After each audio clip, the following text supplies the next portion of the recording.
I honestly hope the lighting is still well enough to film this video, but today it is a wrap-up time, and honestly it's my favorite time of the month because I love seeing my statistics and all that I've read this month. So this is my October wrap-up. Also, it is like so windy outside. It has been storming all week, so I really hope it isn't bothering. So like I said, we're gonna do my October wrap up and I'm gonna get my statistics on my iPad. Let's start off, like I said, with some statistics. I read 9 books in the month of October, and I mostly read books that are fast and medium paced.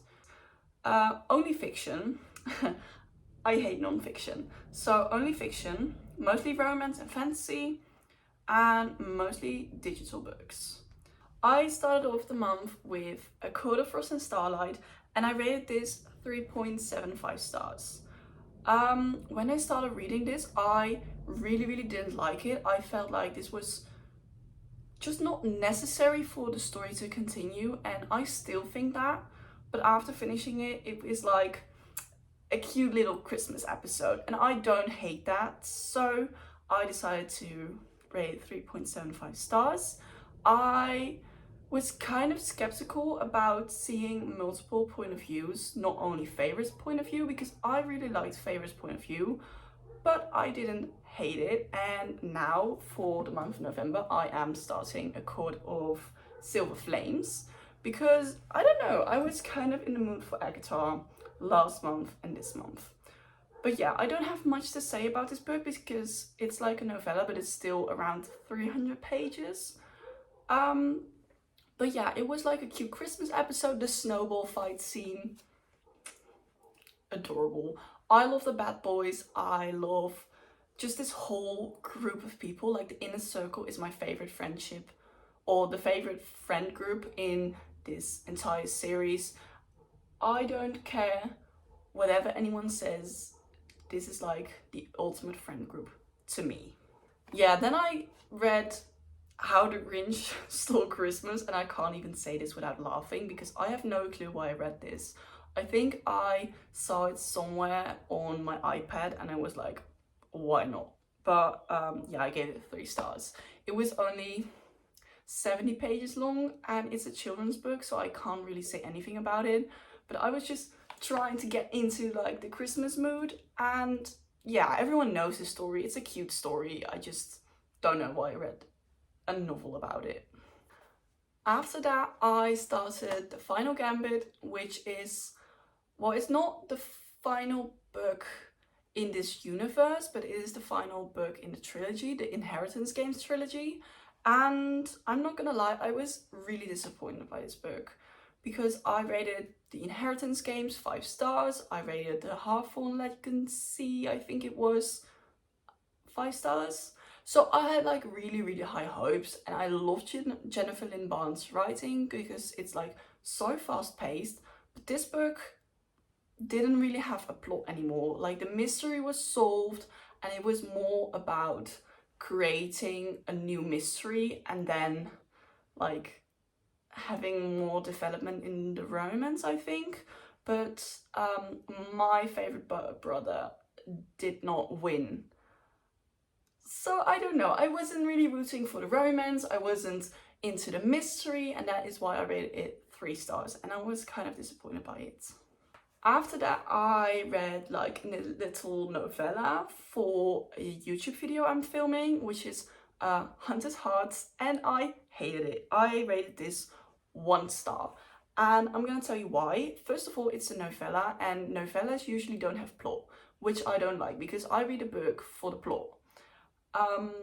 And also this was like really smutty, and I've said this before, I don't hate smut, but I hate smut when they don't have a plot. I really don't like those type of books, and that is exactly what this book is. So basically it's about this girl who goes to like a Halloween party and it's all hooking up. And I didn't like that. It's not a bad story, it's just all smut, no plot. And also she was like hooking up with this girl who is trying to like murder her. So I don't know, it wasn't my thing, but if you're into like really smutty Halloween vibes kind of books, you could give it a try.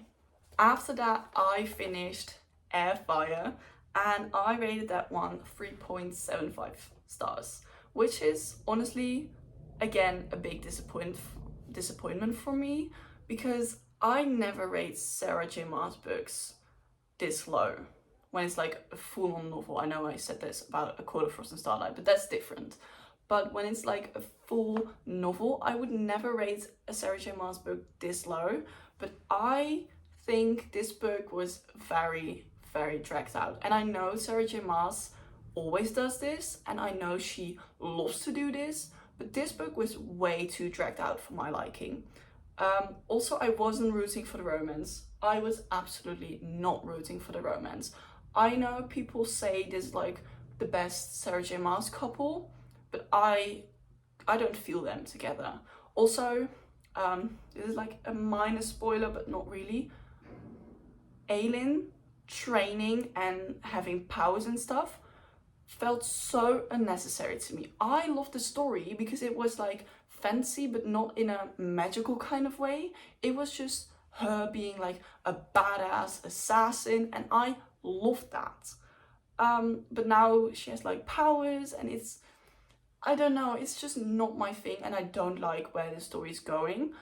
But I do have to say that I think the next book, Queen of Shadows, is like gonna be so amazing, because Airfire sets things up perfectly for the next book in the series. So I will continue the series, but this kind of put me off reading the series, which is honestly weird because I've loved this series ever since I picked it up. I adored Assassin's Blade, I loved Throne of Glass, I also really liked Crown of Midnight, so this was kind of a disappointment for me, but I hope Queen of Shadows is gonna up it for me again. After that, I read Mountain Grump by Willow Fox, and this is like not really a sports romance, but it's about this influencer, and she reviews resorts. So she goes to like a ski resort, and it is an age gap and single parent trope, and it was a solid romance novel. I'm just not that big of a fan of contemporary romance anymore. So yeah. Also, it was like very cringy and a bit cliche, and that's why I rated it 2 stars, which is a bit harsh maybe, but I wasn't a fan of this book. It flew by the way. It wasn't dragged out or anything. The plot moved very, very fast. But I don't know, I just didn't really like them together. I didn't feel the romance. I did really like the girl's relationship with his teenage daughter. But the teenage daughter was like 4 years younger than the girl he was in love with, I think. Doesn't really sit well with me. So I wasn't a fan of this book. That's why I rated 2 stars, unfortunately. Next up is Scream for Us by Molly Doley, and this was once again for a video. I would never have picked this up by myself because, like I said, I don't like novellas, I don't like smutty novellas, which is exactly what this book is. It's like a really smutty Halloween novella, and it wasn't my thing. I'm so sorry. I now realize what bad of a reading month I had in terms of ratings. I was very, very critical this month, and I didn't read many books that I really liked. But this book was a 2-star read for me. It was kind of the same premise as the other novella, Haunted Hearts, that I read.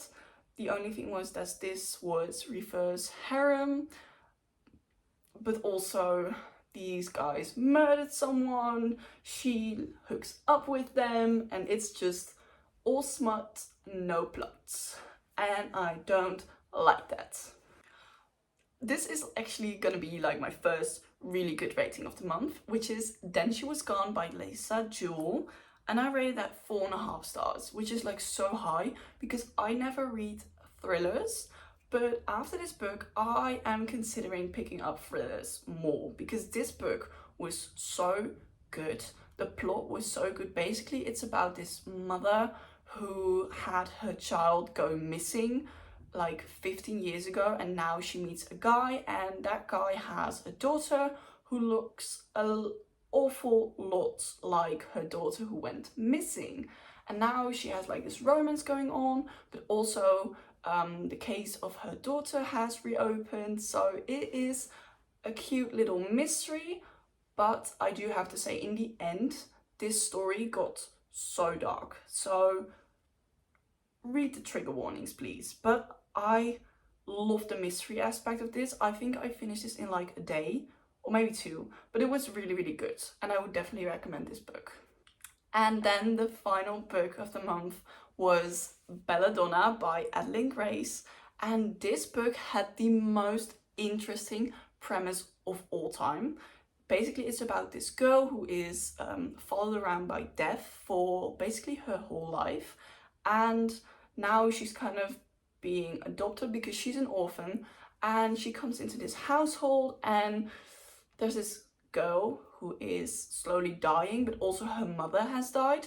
And this girl called Signa is trying to find out what happened to them and if there's like more going on, and her relationship with death is like evolving, and it is just so good. I just think the writing style is a bit minimal for my liking. I would have liked more descriptive writing, kind of, because it is so interesting, but I couldn't imagine really what world she was living in.